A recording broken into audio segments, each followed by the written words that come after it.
Joe Barley's late teenage years and all of his adult life were as difficult as you can imagine. The reason? A gigantic and ungraceful lump that began to grow on the left side of his head at the age of 14.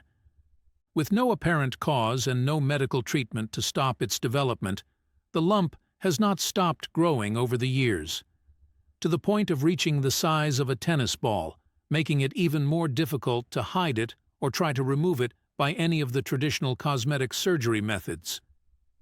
No one authorized to perform cosmetic surgery dared to plunge the scalpel into this demonic cyst.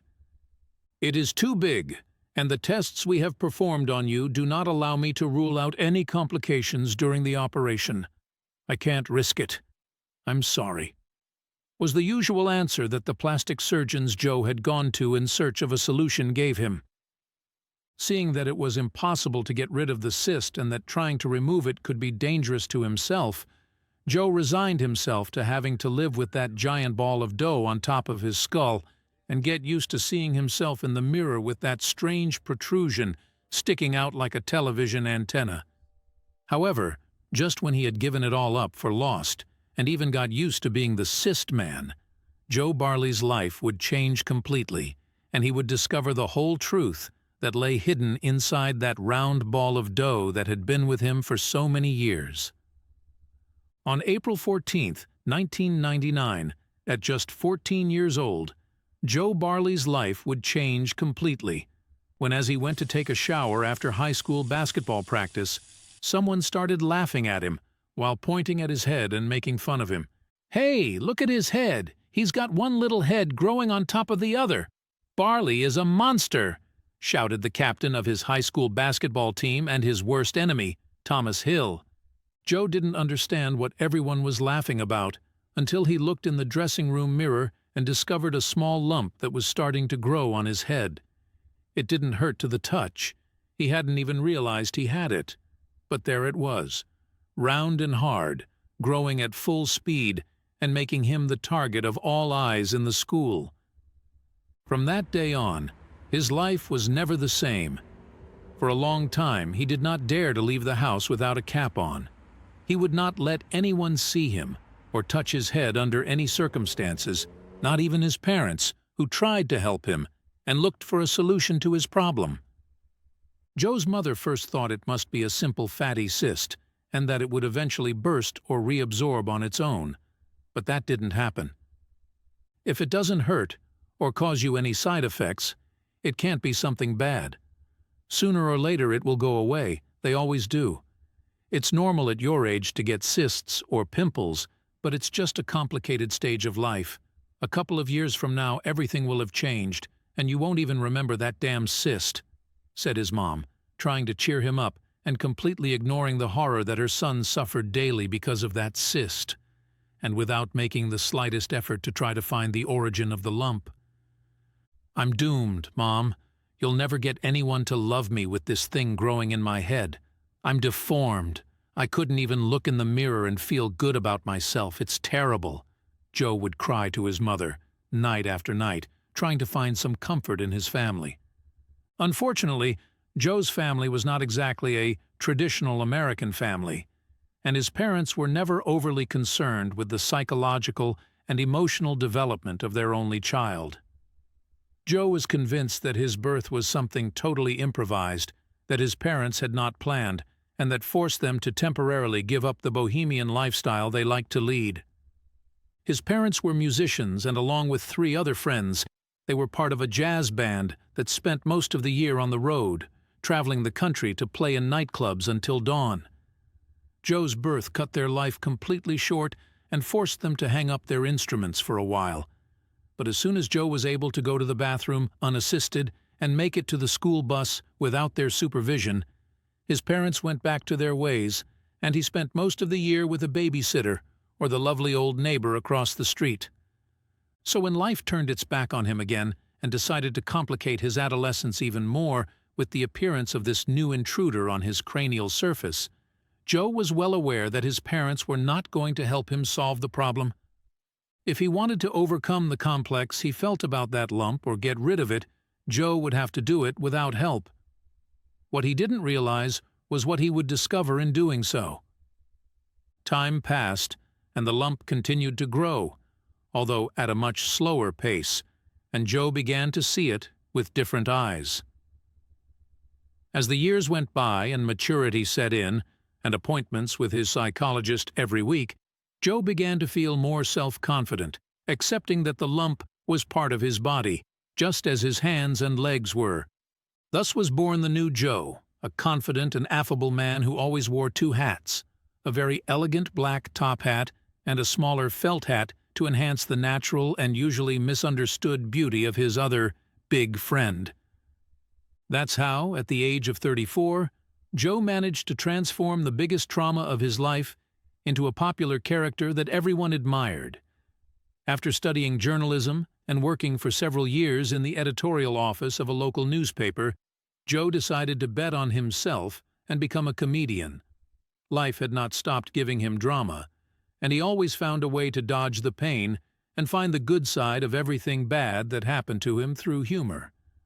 Why not take advantage of the rise of social networks to make his problem visible and break the taboo that has surrounded his lump since he was a teenager? He would become the man with two hats and put an end once and for all to the complex he had felt for years about that devilish lump that appeared on his head without warning. That's a great idea, don't you think?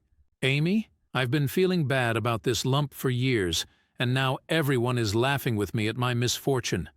It's the most famous lump on the planet. Don't you think it's genius? Joe enthusiastically repeated to his best friend and confidant, Amy, whom he had met years ago during his years as a newspaper editor. It's great as long as you think so, Joe. Although you know how I feel about that mysterious lump of yours, the sooner you get it out of your body, the better, replied Amy, none too enthusiastically. Amy was convinced that this lump was malignant and that it should be removed before it began to affect his health and become hopeless. Joe, at first, believed it too, and was grateful that there was someone as concerned as he was about the possible adverse effects the lump might have on his health. But now he seemed to have forgotten all about it. His newfound fame through social media and becoming the man with two hats had given him a new outlook on things, and he had completely forgotten his desire to get rid of the lump and go back to having a normal, ordinary head like other human beings. It was sad to admit, but Joe had been seduced by the fame and attention of his online followers instead of worrying about his health and physical well-being. You've succumbed to the power of social media. I thought that couldn't happen to you, Joe. These people are not your friends, you know that, don't you? His friend Amy chided him from time to time, although Joe pretended not to hear her and quickly changed the subject. But very soon she would greatly regret not listening to her friend and turning his lump into an internet comic character.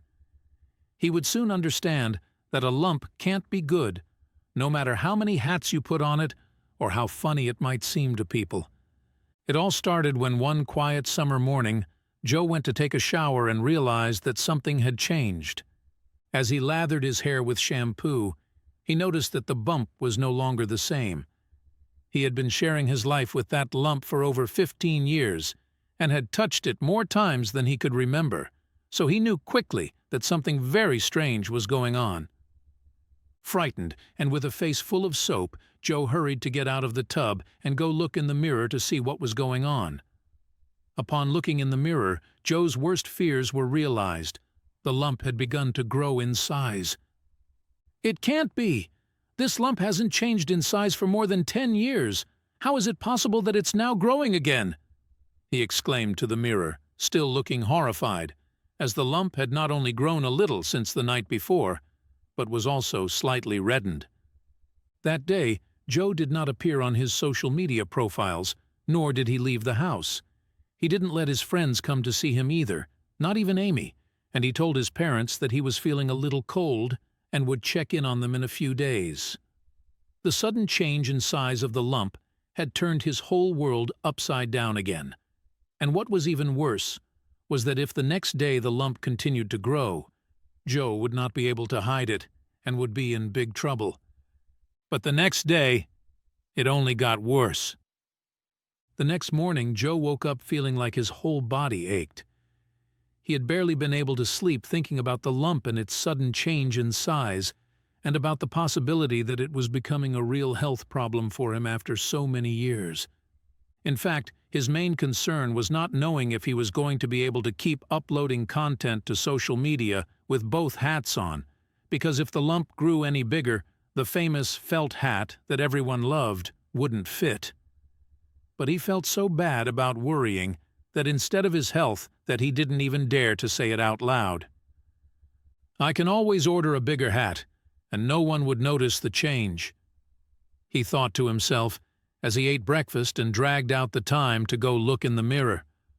But when he looked in the mirror, he didn't like what he saw. The lump had grown again and had gone from a reddish hue to a darker, purplish one. It looked as if inside the lump was a wound that had started bleeding from the inside and was trying to work its way out. It was simply horrible. His worst nightmare had come true. Again. But his problems would not end there, because in addition to the new appearance of the lump, Joe began to experience a series of symptoms he had never suffered before: dizziness, stomach pain, and a continuous headache that became more intense at night when he tried to sleep. He was terrified, and to make matters worse, he didn't dare tell anyone what was happening to him. For 2 weeks, he had been using old videos and photographs that he had on his film and had discarded as not ideal for his social media profile. But after almost 3 weeks of seclusion and making excuses for everyone, the latest being that he had tested positive for COVID, Joe had to face reality and realize that he couldn't go on hiding forever, and that he had to go back to his normal life if he didn't want to end up going crazy. "Joe, are you okay? You look a little strange. Are you still sick from the COVID?" Amy asked him the first time she saw him after his unexplained absence. They had arranged to meet for dinner at an Italian restaurant that had just opened in the neighborhood. Joe had no appetite. In fact, he had been nauseous since the night before, but he couldn't tell his friend if he wanted to keep up the charade. Joe had put on his hat to hide his new problem, but he looked so bad that it was impossible not to notice that something was wrong. Still, Barley tried to dodge his friend's question and act normal. "It'll be the side effects of the COVID. You know they can be very persistent. Don't worry," lied Joe, quickly changing the subject and stuffing his mouth full of ravioli to avoid having to keep up a conversation. But Amy was about to discover the real reason why her friend had disappeared for almost a month and had avoided any contact with anyone. Dinner was a mixture of awkward silences and meaningless conversation, with Joe looking worse and worse and Amy looking forward to going home to curse the weirdo best friend she could no longer get along with. "Joe, I think I'm going home. It's clear you don't feel like being here. I'll see you some other time." Amy began to say goodbye, picking up her plate of ravioli, and was about to leave the table. Joe felt terrible for not being able to explain what was happening to her, and tried to fix the situation and stop her friend from leaving like that. "Wait, Amy. Don't leave. Of course, I want to be here with you. It's just that I'm feeling a little sick, and you know how unpleasant I can be when I'm not feeling well. Come on, sit down and have some ice cream."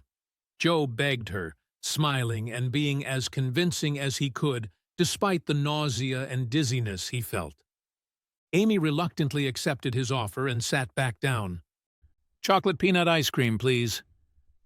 "Of course it's your favorite ice cream. I'd never forget it. I'll be right back." Joe quickly got up and walked over to the counter to order the ice cream, but he couldn't get there. When he was in the middle of the corridor, he felt a sharp stabbing in his head. The pain was unbearable, and he began to see everything blurry, until he could no longer see anything. Everything went black, and then he fell to the ground, hitting his head hard in the fall and causing his hat to fly off, exposing the large lump on his head. As he collapsed on the floor of the restaurant, a great commotion was created.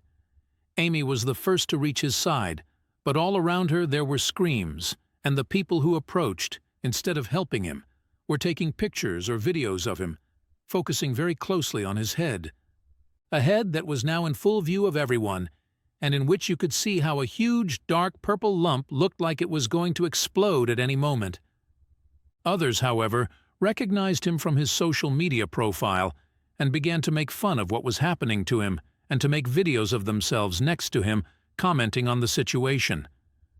Amy quickly realized what was happening, and after calling 911, she took it upon herself to chase away all the curious onlookers who only wanted a morbid photo to make fun of her friend and then upload it to social networks.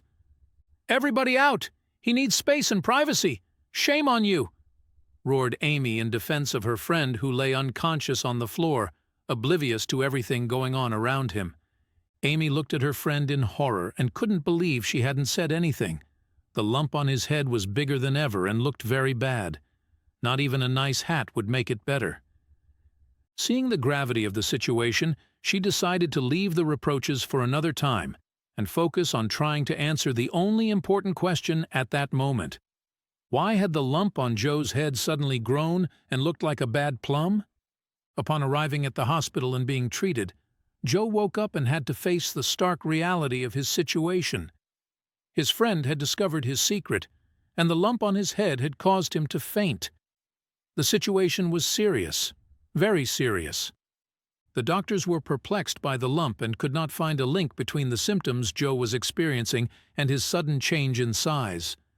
Tests revealed nothing that could help them solve the mystery, other than a little anemia and low blood pressure, both of which are not serious and usual in people his age.